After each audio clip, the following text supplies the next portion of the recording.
नमस्कार दोस्तों, केसरी टीवी में आपका स्वागत है। आज हम आपको एक ऐसे लोक से अवगत कराएंगे जहां पर मनुष्य के कर्मों के अनुसार न्याय किया जाता है। जब मनुष्य की मृत्यु हो जाती है तो उसे धर्मराज के दरबार में ले जाया जाता है। पृथ्वी पर प्राणी जैसे कर्म करता है वैसी देह धर्मराज की बही में ऑटोमेटिक फिक्स हो जाता है।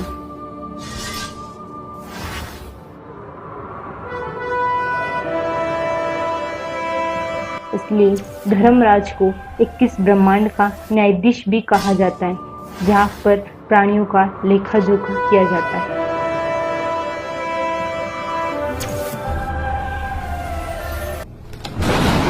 जीवात्मा को पेश किया जाए।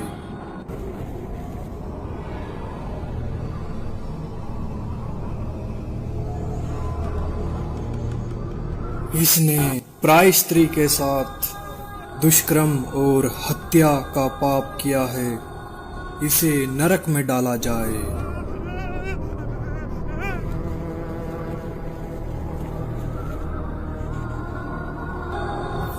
जो भ्रष्टाचार, चोरी, मदिरापान, नशा आदि करते थे,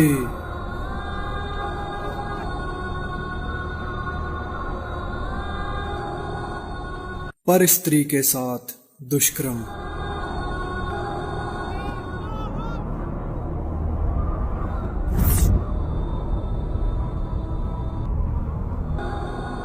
पर पुरुष के साथ नाजायज संबंध और धोखाधड़ी।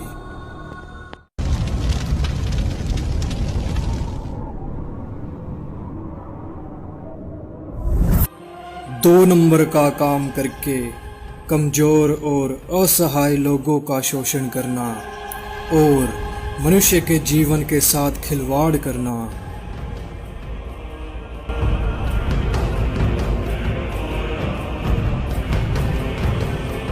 शास्त्र अनुकूल भक्ति न करके शास्त्र के विरुद्ध भक्ति करते रहे। कोई तत्वदर्शी संत को गुरु न बनाया।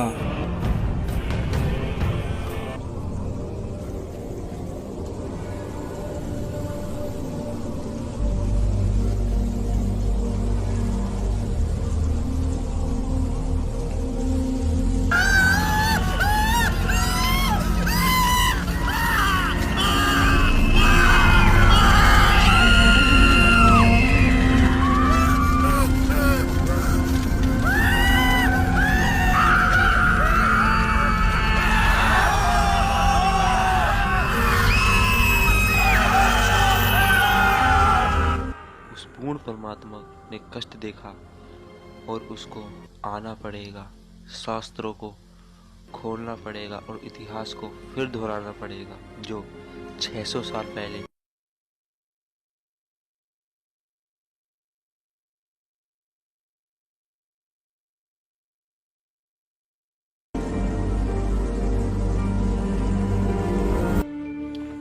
सबकी मदद करने वाला, सतभक्ति की सही राह बताने वाला,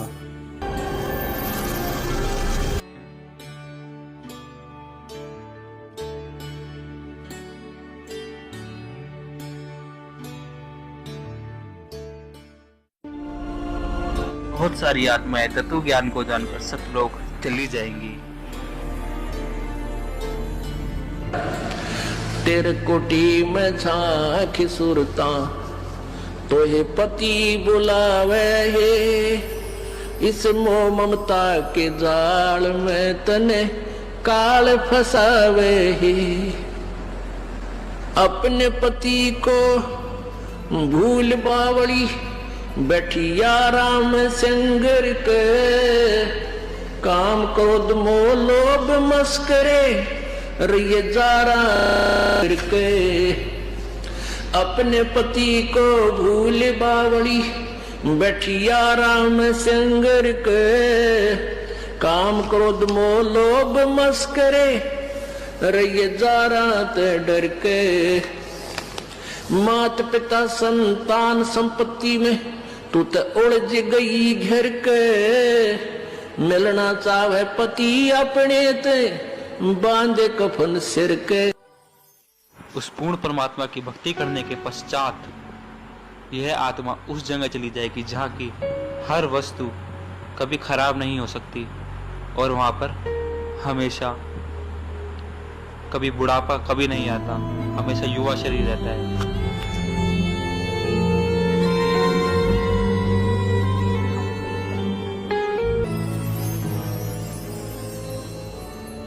सतलोक में चल मेरी सुरता, हिम्मत ना लावे देरी, सच कहूं ना झूठ रती भरी, बात मान ले मेरी। सतलोक में चल मेरी सुरता, हिम्मत ना लावे देरी, सच कहूं ना झूठ रती भरी, तू बात मान ले मेरी।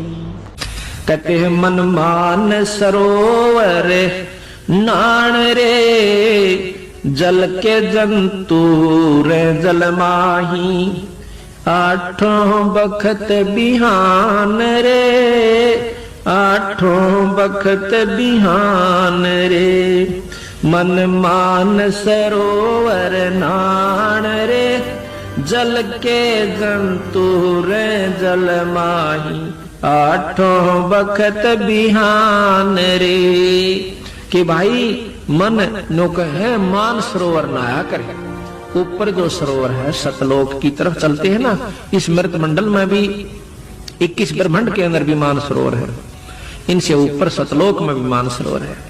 कहते हैं मन मान सरोवर नाण रे, जल के जंतु रे जल माही, आठों सतलोक जहाँ पे सतपुरुष साकार रूप में है, जो कि इस समय संत रामपाल जी महाराज के रूप में धरती पर अवतार लेके आ चुके हैं, जो कि हमें शास्त्रों के अनुसार भक्ति खोल के बता रहे हैं, शास्त्रों में उंगली रख के बता। ये शरीर छोड़कर जाता है तो परमात्मा के दरबार में जब इससे अकाउंट लिया जाता है तो ये क्या कहता है, भगवान मेरे को पता नहीं लगा, मुझे ज्ञान नहीं हुआ कि मुझे क्या करना चाहिए था, भक्ति करनी चाहिए थी या नहीं थी। तो परमात्मा उलाहने में नहीं रहते, परमात्मा ये भी कसर नहीं छोड़ते। प्रत्येक गांव में, प्रत्येक नगर में, पूरी पृथ्वी पर कोई भी प्राणी ऐसा नहीं जो इस बात से अपरिचित हो भगवान की भक्ति करनी चाहिए, परमात्मा ने याद करो। यानी किसी ना किसी के मुख से उसने अवश्य कहा है भगवान की भक्ति करनी चाहिए, परमात्मा ने याद करवाई। कोई गलती करता है, पाप कर रहा है, भाई भगवान से डर, मालिक ने याद करे। यानी इस तरह की प्रेरणा प्रत्येक प्राणी तक मालिक ने पहुंचा रखी होती है। फिर दूसरा ये होता है, जैसे आप जी गए हुए हो, आप प्रत्येक भाई को, बहन को, मित्र को, सहेली को, कोई रिलेटिव है, संबंधी, उनसे अवश्य ये चर्चा करते हो कि भगवान की भक्ति करो और भक्ति का मार्ग ये है, वो भक्ति का साधना ठीक नहीं है। तो भले ही वो नहीं मान रहे हैं तो उनका दुर्भाग्य है। जब वो सच्चे दरबार में जाकर खड़े होंगे उनका कोई पुण्य उनके साथ होगा नहीं, क्योंकि भक्ति शास्त्र विरुद्ध है। गीता जी अध्याय नंबर 16 के श्लोक नंबर 23 में कहा कि अर्जुन, शास्त्र विधि को त्याग कर जो मनमाना आचरण करते हैं, मनमाने आचरण का अर्थ है जो अपनी मर्जी से लोक वेद के आधार पर, सुनी सुनाई कथाओं के आधार पर, ज्ञान के आधार से पूजाएं करते हैं, वो मनमाना आचरण कहलाता है, जो वेदों और गीता में वर्णित नहीं है। जो शास्त्र विधि को त्याग कर मनमाना आचरण करते हैं उनकी ना तो कोई सिद्धि होती है, ना उनकी गति होती है, ना कोई सुख होता है, यूजलेस। तो जो साधना आप कर रहे थे वो तो उनके पास साथ भक्ति धन हुआ नहीं और पापों की गठड़ी बंध गई पूरी। पाप बहुत इकट्ठे कर लिए, क्योंकि पाप तो दिन में बिना गिनती के होते हैं और पुण्य करने के लिए विशेष व्यवस्था करनी पड़ती है, गुरु बनाना पड़े। फिर जैसे गुरु जी बताओ वैसे साधना, पूर्ण गुरु, नकली गुरुओं से पूजा नहीं, ना उनकी कोई द्वारा बताएगी साधना से लाभ होने वाला। तो ऐसे पूरा गुरु मिले, फिर आप सच्ची लगन से, सच्चे तरीके से लगे, तब पुण्य बने। तो पुण्य तक कोई उनका बना नहीं, पाप की गठड़ी बंद गई। फिर वहां जा खड़ा हुआ धर्मराज के दरबार में। अब वहां ये एक बहाना बनाता है कि भगवान मुझे किसी ने बताया कोई नहीं, भक्ति कर ले। तब इसका फिल्म चलाता है परमात्मा, ये सब आप जो भी बातें जिसके साथ कर रहे हो, वैसे कोई गुप्त का गलती कर रहा है तो वो भी फिल्म बनकर भगवान के दरबार में पहुंच जाती है और एक आपके अंतःकरण में, आपके कंप्यूटर में ऑटोमेटिकली फीड हो जाती है।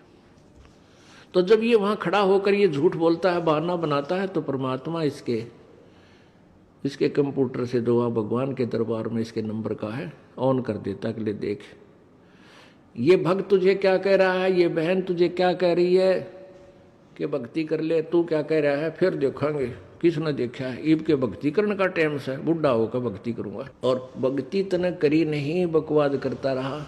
फिर ये कैसे कह रहा है कि मेरे को किसी ने बताया नहीं। फिर ये यूं कर ले है, नीची गर्दन। भगवान गलती बन गई बन गदा। अब गलती की सजा दूं मैं, मेरे पास और कोई विकल्प नहीं। जिसी तू करेगा वैसा फल दे दूंगा। तेरा पुण्य होता तो स्वर्ग भेज दूं, हो देवता बना दूं, पुण्य नहीं है तो बन गदा। फिर ये कहता माफ करो भगवान, माफ करो परमात्मा। फिर धर्मराज कहता जब तुझे मनुष्य शरीर कभी प्राप्त हो तब तू भक्ति करना भाई, अब कुछ नहीं बना, जाइए। तो जब ये माँ के गर्भ में वहां से जब ये मानव शरीर प्राप्त करके चलता है, वहां के जो देव पुरुष हैं वो भी कहते हैं इस आत्मा को कि भाई तेरा दाव लग गया, और ये मनुष्य शरीर बार बार नहीं मिलता। पूरे संत की तलाश करिए। देवता भी पछता रहे हैं कि हमने तो गलती कर दी, हमें भी संत पूरा नहीं मिला, हमारी भी जन्म मृत्यु होगी, और कभी मनुष्य शरीर मिलेगा तो पूरे संत न ढूंढाएंगे भाई। इन अधूरे संतों के आधार पर हमने भक्ति कर ली, हम पार नहीं हो पाए, हम फिर जन्म मृत्यु में। तो आने वाले मानव शरीर प्राप्त करने वाले को प्रत्येक ने एक सलाह देते हैं कि तेरा दाव लग गया भाई, भक्ति करिए, बकवाद मत करना। तो वहां तो ये बिल्कुल पक्का होका हुआ है, माँ के गर्भ तक इसको याद रहता है। बाहर आते ही फिर ये 3 गुणों के प्रभाव से ये भूल जाता है।